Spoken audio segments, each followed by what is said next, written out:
최근 미성년자들이 형사사건에 연루되는 일이 급격히 증가하고 있으며 촉법소년의 연령 기준을 낮춘다는 소년법 개정이 논의되고 있죠. 이는 최근 들어 미성년자의 강력범죄가 늘어나고 촉법소년임을 악용하는 사례가 있기 때문인데요. 소년법에서는 신체적으로나 정신적으로 미성숙한 상태에 있는 19세 미만의 소년들에게 형사처벌을 내리기보다 소년보호사건으로 송치하여 장래에 건전하게 성장할 수 있도록 교정하는 것을 그 목적으로 하는데요. 이번 영상에서는 소년보호사건에 관하여 말씀드리겠습니다. 소년보호사건 송치되었다는 뜻은 법적으로 미성년자의 범죄 행위를 소년범죄라고 합니다. 앞서 잠시 말씀드린 것처럼 소년보호사건은 19세 미만 소년을 대상으로 하며 미성년자들이 범죄 행위에 연루된다면 경찰서에서 조사를 받게 되지만 이후에는 성인 범죄 행위와 달리 소년법원에서 심리를 받게 되는 것입니다. 우리 소년법에서는 소년을 다시 범죄소년과 촉법소년으로 분류하고 있는데 14세 이상의 자로서 형사책임이 있는 소년이 범죄소년이고 형사책임이 없는 소년을 촉법소년이라고 하여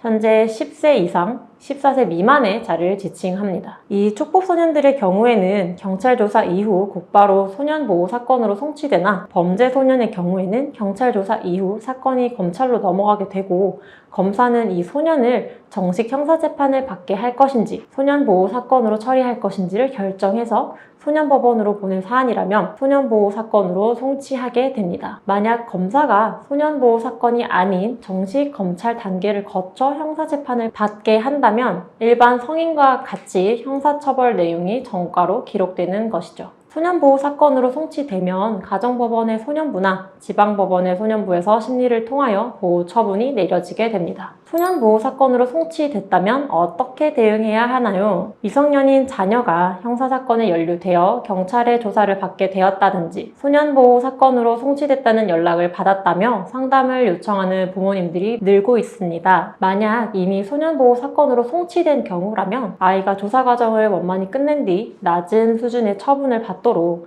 준비하셔야 합니다. 경찰서에서 진술을 잘하는 것도 물론 중요하지만 이후 판사에 의한 조사 절차 역시 잘 준비하는 것이 중요합니다. 형사재판 당일 판사가 보호소년의 반성 여부, 재범 가능성, 아이의 성장 환경 등을 모두 확인할 수 없기 때문에 그 전에 다양한 방식의 조사를 진행하게 되는데요. 법원조사관에 의해 조사를 하는 법원조사관 조사, 관할 보호관찰소에 조사를 위탁하는 보호관찰소 결정전 조사, 마지막으로 소년분류심사원에서 아이를 일시 수감시켜 조사하는 소년분류심사원 위탁 결정에 의한 조사도 있습니다. 이 조사는 이후 소년법원의 심리 시에 중요한 검토 자료가 되기 때문에 아이들이 조사를 잘 받는 것뿐만 아니라 아이들의 부모님 역시 조사를 받을 수 있다는 점 주의하셔야 합니다. 조사를 마치고 소년법원 심리기일에서도 낮은 처분을 받기 위해서는 심리기일 전에 보호소년에 관한 유리한 양형 자료를 잘 준비해서 제출하실 필요가 있겠습니다. 보호처분 종류에는 어떤 것이 있나요? 소년법원에서 내리는 처분에는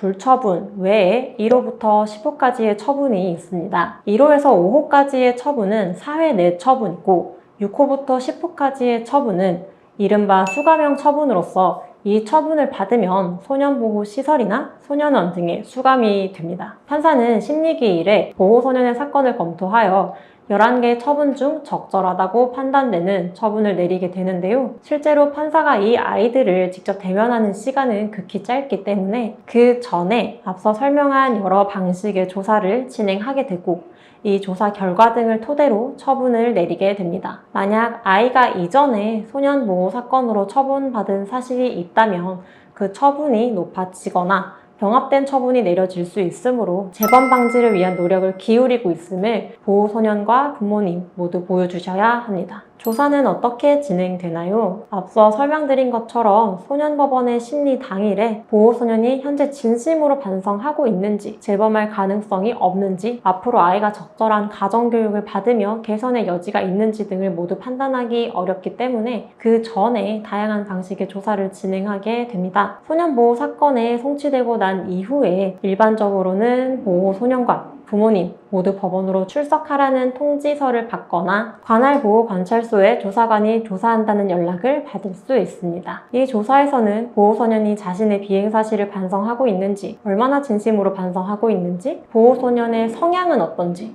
보호소년에게 개선의 여지가 있는지, 재범 가능성은 없는지 등을 확인하기 위해서 많은 질문을 하게 됩니다. 이후 보호소년에 대한 조사가 끝나면 부모님에 대한 조사를 진행하기도 하는데, 보호소년이 어떤 가정 환경에서 성장했는지, 부모님으로부터 적절한 지도와 교육이 가능한지 등을 살피게 됩니다. 이렇게 조사를 마치고 나면 조사관이 조사 내용을 토대로 보고서를 작성하여 판사님께 드리니 조사는 매우 중요한 절차라 하겠습니다. 변호사가 필요한 이유가 있나요? 소년보호 사건에서 어떤 처분 결과를 받는지는 결국 보호소년의 성향, 가정 환경, 반성 여부, 재범 가능성이나 교화 가능성을 판사님이 어떻게 판단하느냐에 따라 결정됩니다. 즉, 수사 단계에서부터 재판의 심리 기일까지 보호소년의 입장에서 최대한 유리한 양형 자료를 제출하고 조사 시에 어떻게 진술하는지가 매우 중요하다고 할 수 있겠죠. 이 모든 과정을 보호소년 혼자 진행하기란 어려움이 많습니다. 경찰 수사 단계에서 어떻게 진술하는 것이 좋은지, 수사 단계에서 제출해야 하는 자료는 어떤 것들이 있는지, 법원의 조사에 보호소년은 어떻게 진술을 해야 하는지, 보호소년의 보호자인 부모님은 또 어떻게 진술해야 하는지 등에 관하여 변호사의 조력을 받으실 필요가 있습니다. 소년보호 사건은 경찰 조사 과정부터 법원의 심리 기일까지 모든 절차가 보호소년에게 매우 중요하기 때문에 단계별로